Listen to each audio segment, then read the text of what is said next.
नमस्कार मित्रांनो, अनुभव स्टडीमध्ये सर्वांचं स्वागत. नाद वर्दीचा या सिरीजमध्ये आपण 59वा भाग जो आहे, अत्यंत महत्त्वाचा नवीन स्वरूपामध्ये जे आपण नाद वर्दी सिरीज सुरू केलं आहे.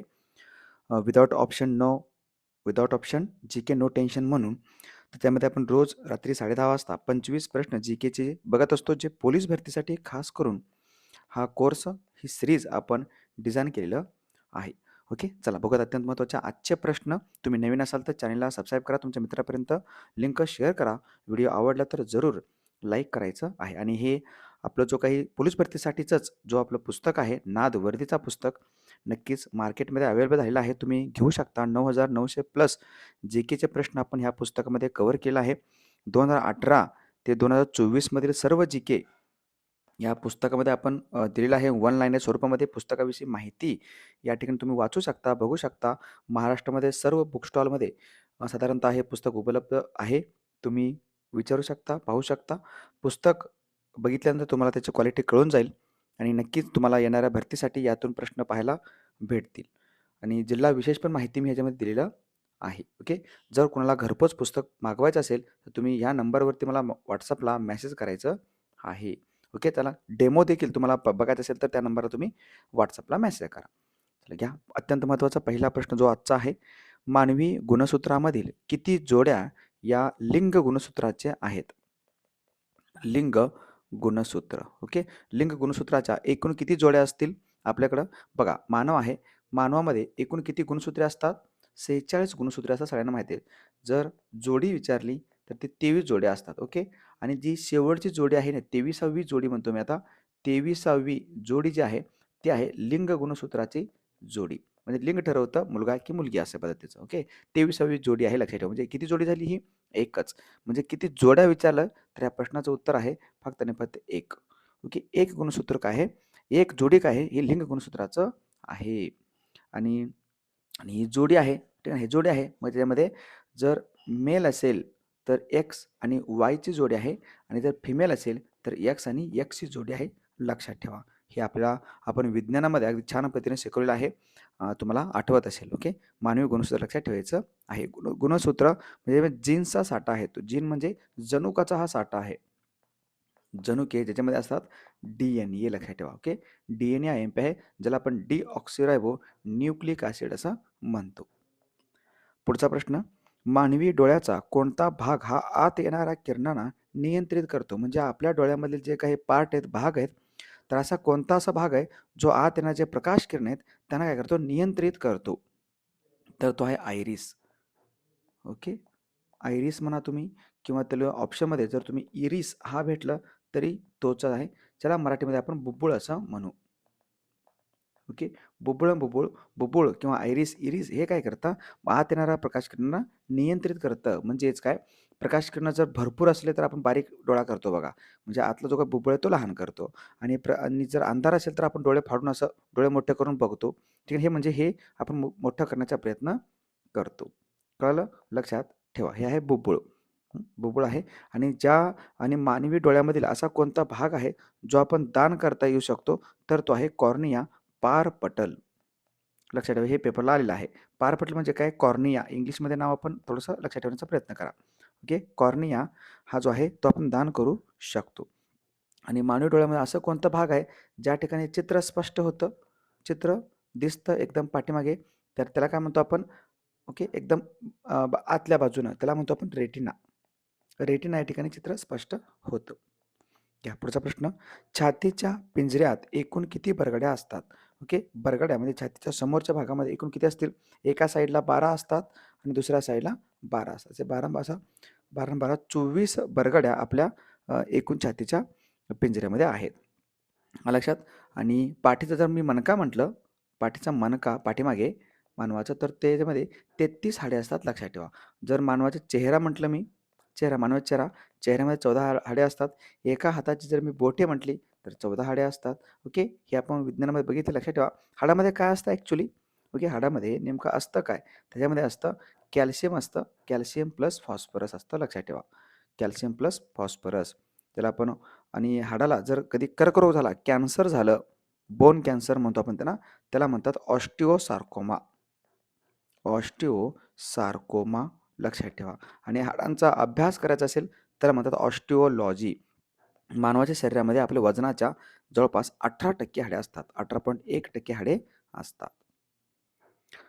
पुढचा प्रश्न, जिभेच्या दोन्ही कडेला कोणती चव कळते? ओके, बघा समजा माना ही जीभ आहे आणि ही आतमध्ये अटॅच आहे आणि ही बाहेरचं शेंडा त्या जिभेची. ओके, बघा शेंड्यावरती कुठली चव कळते? गोड चव कळते, सगळ्यांना माहिती असेल. आतला जो भाग आहे आतवाला हा, इथं कडू चव कळते. आणि जे साईडचे दोन्ही भाग आहेत हे वाले, ठीक आहे ना, या ठिकाणी आंबट, तुरट, खारट हे चव कळतात. म्हणजे दोन्ही कडेला विचारलंय तर तुम्ही आंबट लिहू शकता.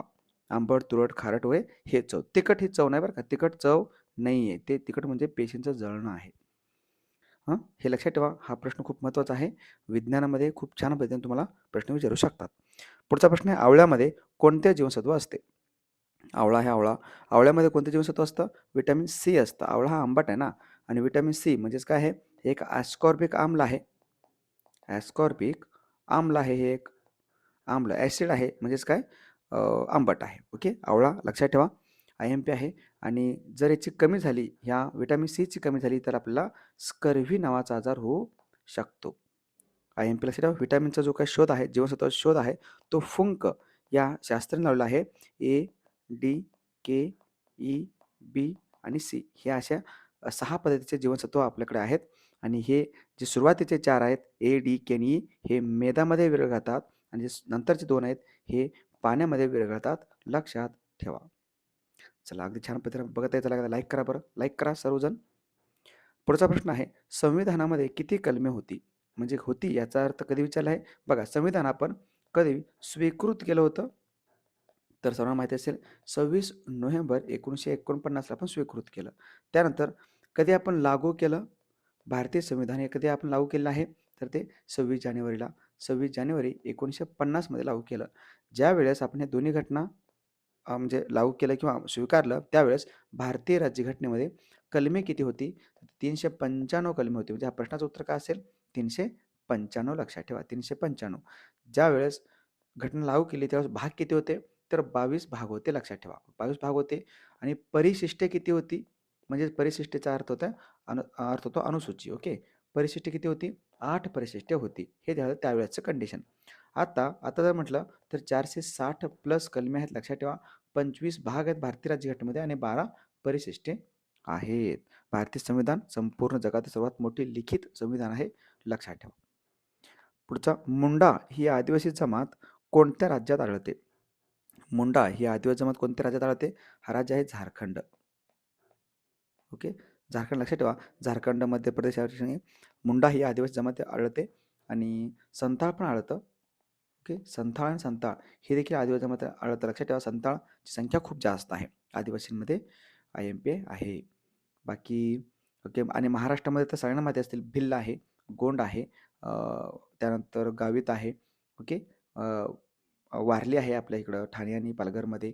ओके, असे भरपूर जे काही आदिवासी जमाती आपल्या महाराष्ट्रामध्ये आढळतात. महाराष्ट्रामध्ये आदिवासींचा जिल्हा म्हणतो आपण गडचिरोली आणि नंदुरबारला. पुढचा प्रश्न, मराठी विश्वकोश निर्मितीचे मुख्यालय सॉरी कोणत्या ठिकाणी आहे? हे मराठी विश्वकोश निर्मिती मंडळाचं मुख्यालय कुठं आहे? हे सातारा या ठिकाणी आहे. सातारामध्ये पण कुठं? वाई या ठिकाणी आहे. लक्षात ठेवा. ओके, ऑप्शन बघून टिक मार्क करा. वाई या ठिकाणी मराठी विश्वकोश निर्मितीचे मंडळाचे मुख्यालय या ठिकाणी आहे. लक्षात. ज्यावेळेस महाराष्ट्राचे म्हणजे जेवढं पण मराठी भाषा आहे, हे मराठी भाषेचं सौंदर्य वैभव संपूर्ण जगाच्या पातळीवर वाढवण्याचं काम ही संस्था करत असतं. 1960मध्ये जसं मराठीचे पहिले मुख्यमंत्री होते यशवंतराव चव्हाण, त्यांच्या कल्पनेतून याची निर्मिती झालेली आहे. लक्षात ठेवा.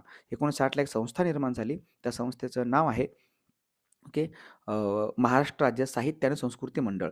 महाराष्ट्र राज्य साहित्य आणि संस्कृती मंडळ. लक्षात ठेवा. ओके, संस्कृती मंडळ. आणि ह्या महाराष्ट्र राज्य साहित्य व संस्कृती मंडळाच्या अंतर्गत ही संस्था स्थापन झाली. त्याचं नाव आहे मराठी विश्वकोश निर्मिती. ओके, ह्याची स्थापना कधीची आहे? ह्याची स्थापना 1980ची आहे. याची स्थापना 1980ची आहे. लक्षात ठेवा. आणि याचे पहिले अध्यक्ष कोण होते? पहिले याचे अध्यक्ष कोण होते? त्यांचं नाव आहे, ज्यांना साहित्य अकादमीतला पहिला मराठी भाषेसाठी पुरस्कार भेटलं होतं, त्यांचं नाव आहे तर्कतीर्थ तर्कतीर्थ लक्ष्मण शास्त्री जोशी. तुम्ही नाव ऐकलं असेल. ओके. तर्कतीर्थ लक्ष्मण शास्त्री जोशी पहिले अध्यक्ष होते. सध्या अध्यक्ष कोण असतील याचे? रवींद्र शोभणे. रवींद्र शोभणे.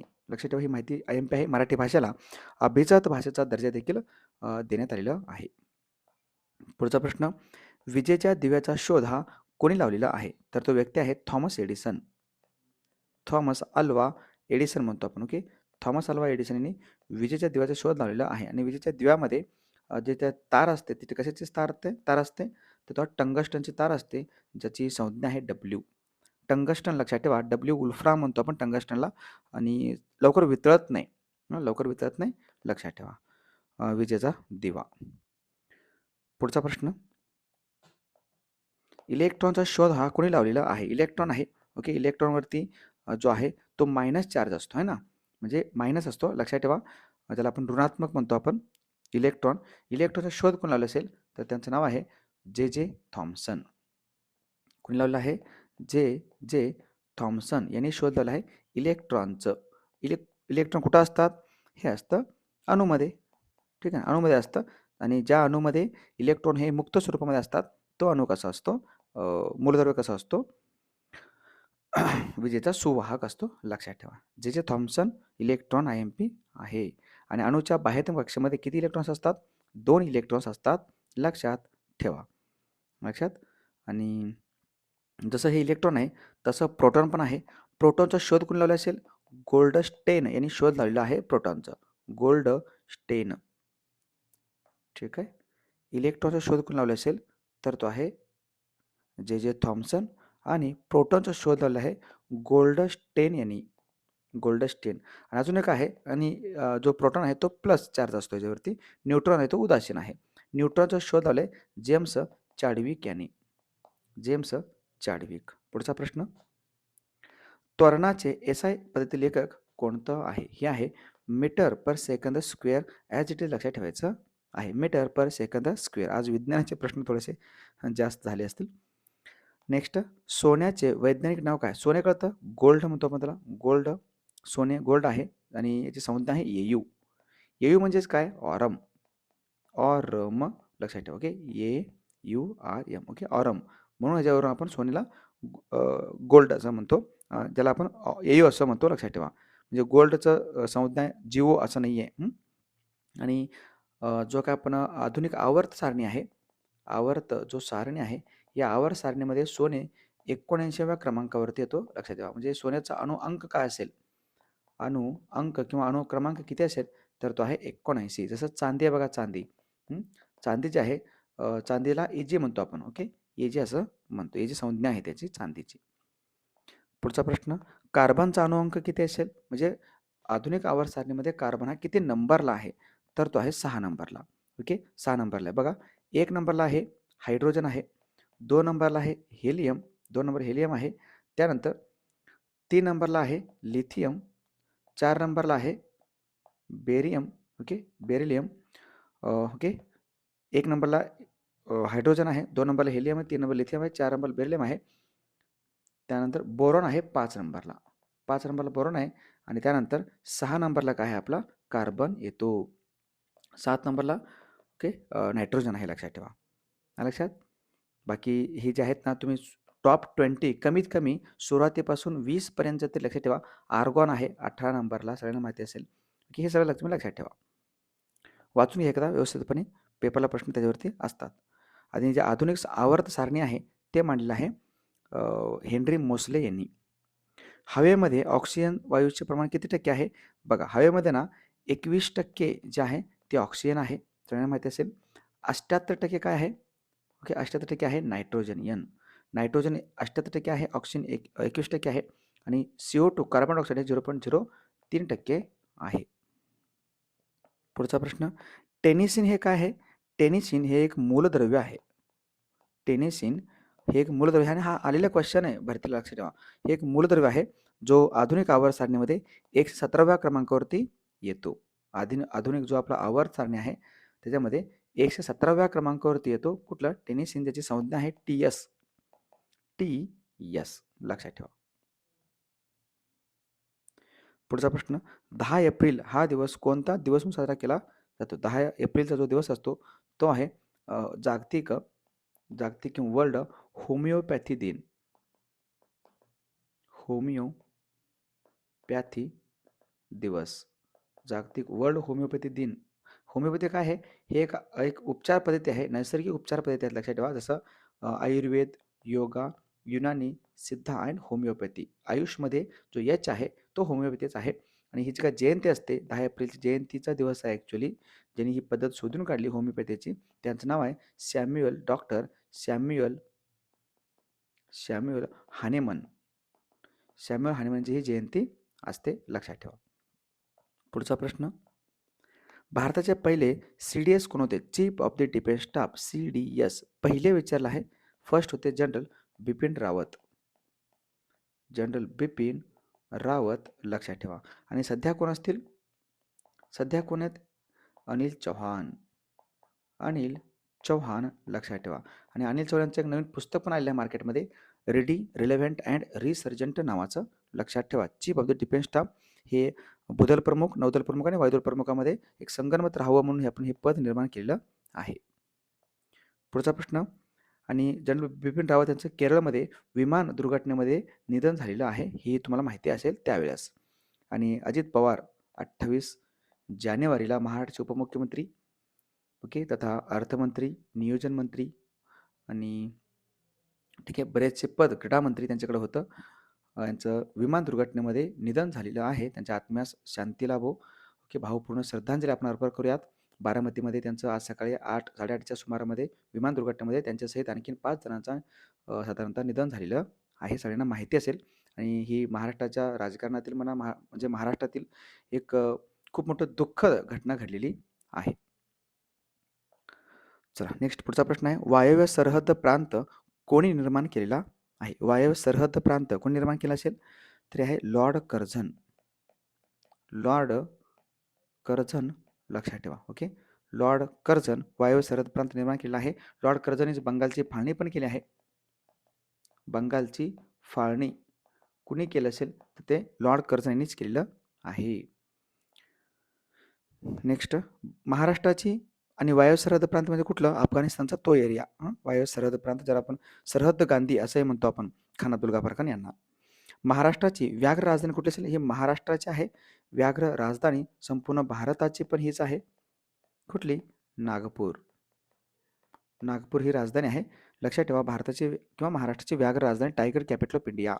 आणि नवीन गुजरात जो राज्य बनला आहे तो टायगर स्टेट ऑफ इंडिया, व्याघ्र राज्य बनलेला आहे, हेही विसरू नका. वाघ भरपूर आहेत संपूर्ण जगामध्ये. फक्त 13 असे देश आहेत ज्या देशामध्ये वाघांची संख्या आढळते आणि त्याच्यापैकी 75% जगातील वाघ आपल्या भारतामध्ये आहेत.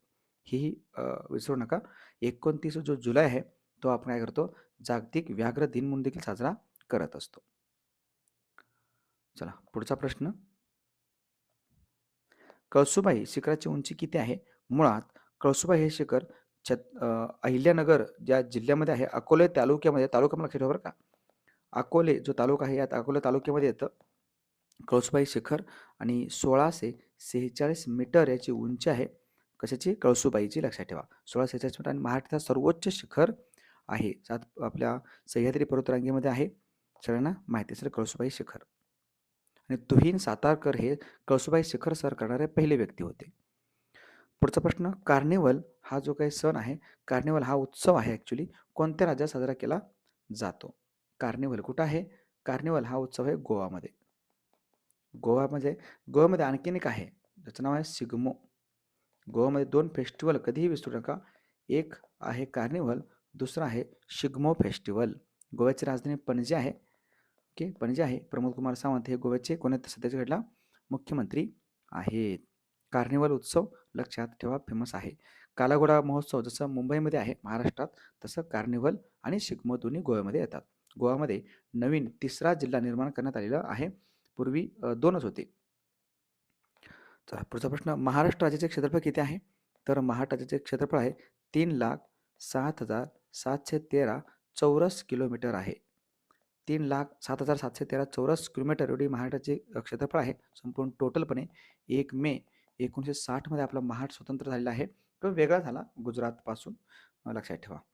बॉम्बे प्रांतापासून, मुंबई प्रांतापासून. आणि महाराष्ट्र जो आहे तो क्षेत्रफळाच्या दृष्टिकोनातून संपूर्ण भारतामध्ये त्याचा 3रा क्रमांक लागतो. पहिला आहे राजस्थान, दुसरा आहे मध्य प्रदेश, तिसरा आहे महाराष्ट्र. लोकसंख्या म्हटलं तर महाराष्ट्र हा 2रा क्रमांक लागतो, लक्षात ठेवा. 32,87,263 चौरस किलोमीटर संपूर्ण भारताचे क्षेत्रफळ आहे, ज्यापैकी 9.36% क्षेत्र आपलं महाराष्ट्राने व्यापलेलं आहे. पुढचा प्रश्न, सरहद्द गांधी या नावाने कोणाला संबोधले जाते? हे तर खान अब्दुल गफार खान.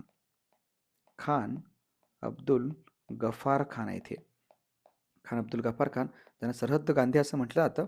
आणि यांना 1987 मध्ये भारतरत्न पुरस्कार देखील देऊन त्यांचा सन्मान करण्यात आलेला आहे. भारतरत्न पुरस्कार. आणि पहिले विदेशी व्यक्ती होते ज्यांना भारतरत्न देण्यात आलेला आहे. खान अब्दुल गफार खान. लाल डगलेवाला आंदोलन यांनी सुरू केलं आहे. पुस्तो भाषेमध्ये यांनी एक मासिक पण सुरू केलं होतं. त्या मासिकाचं नाव आहे पख्तून. पख्तून, लक्षात ठेवा. पुढचा प्रश्न आहे, शून्याचा शोध हा कोणी लावलेला आहे? व्यक्तीचं नाव आहे, आपल्या भारताला लावलं आर्यभट्ट. आर्यभट्ट यांनी शून्याचा शोध लावला आहे, झिरोचा शोध लावला आहे, लक्षात ठेवा. आणि आर्यभट्ट नावाचं आपलं भारताचं पहिलं फर्स्ट उपग्रह देखील होतं बघा. ओके, आर्यभट्ट पहिलं उपग्रह देखील होतं 1975 मध्ये, ज्याला जे पहिल्यांदा आपण सोडलं होतं, ज्याला 50 वर्ष पूर्ण झाली आहेत. पुढचा प्रश्न, लाल मातीचा बादशाह म्हणून कोणाला ओळखतात? लाल मातीचा बादशाह म्हणतो कोणाला? राफेल नदाल यांना. राफेल नदाल यांना म्हणतो लाल मातीचा बादशाह. लक्षात ठेवा, जो स्पेनचा खेळाडू आहे. कुठला खेळ खेळतो? टेनिस. ओके, टेनिस हा खेळ खेळतो राफेल नदाल, लक्षात ठेवा. लाल मातीचा बादशाह आणि टेनिस. सगळ्यात जास्त फ्रेंच ओपन कोणी जिंकलं असेल तर तो राफेल नदाल यांनी जिंकला आहे. आणि फ्रेंच ओपन हे माती किंवा क्ले कोर्ट, मातीच्या मैदानावरती खेळलं जातं, त्यामुळं त्यांना आपण काय म्हणतो? लाल मातीचा बादशाह असं म्हणतो, लक्षात ठेवा. चला, हे अशा पद्धतीने छान पद्धतीने थोडक्यामध्ये जास्त वेळ न घालवता आपण कमीत कमी वेळेमध्ये जास्तीत जास्त माहिती आपण साधारणतः बघितलेलं आहे. ओके, चला, हे आपले 3 पुस्तकं आहेत, राजगुरू, स्वप्नपूर्ती आणि नादवर्दीचा. तिन्ही पुस्तकाचे डेमो बघण्यासाठी ह्या नंबरला मेसेज करा व्हॉट्सअपला, किंवा घरपोच पुस्तक मिळवण्यासाठी या तुम्हाला पुस्तकाची कॉस्टिंग या ठिकाणी आहे. लक्षात ठेवा, नादवर्दीचं पुस्तक जो आहे तो मी तुम्हाला ह्याच्या पूर्वी पण कल्पना दिलेलं होतं की याची प्राईस नंतर वाढू शकते. 250 रुपयाला तुम्हाला हे पुस्तक आहे म्हणून सांगत होतो मी. आता त्याची प्राईस 250 नाही आहे, लक्षात ठेवा. त्याची कॉस्टिंग आता म्हणजे घरपोच तुमच्यापर्यंत येण्यापर्यंत ते पुस्तक 270 रुपयाला पडेल. ओके, 270 रुपयाला पडेल. ज्या ज्या मुलांनी ह्याच्या म्हणजे 250 रुपयाला घेतलं असेल पुस्तक, त्यांना पुस्तक मिळाले पण असतील काही मुलांना.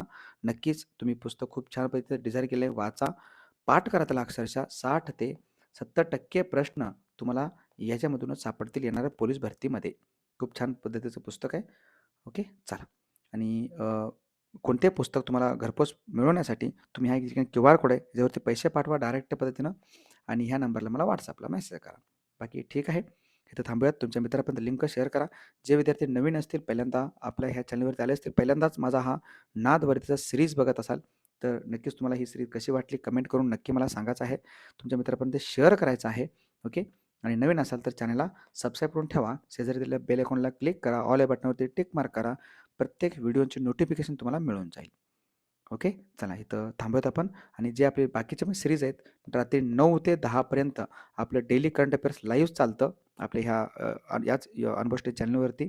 रोज सकाळी 6 वाजता बुलेट रॅपिड फायर. 1-2-3 दिवस थांबले होते ही सिरीज आपण. उद्या पण तुम्हाला ह्याच्यामध्ये व्हिडिओ पाहायला भेटेल. ओके, चला, थांबवत आपण. भेटूयात नेक्स्ट लेक्चरमध्ये. तोपर्यंत पाहत राहा अनुभव स्टेज. थँक्यू. जय हिंद.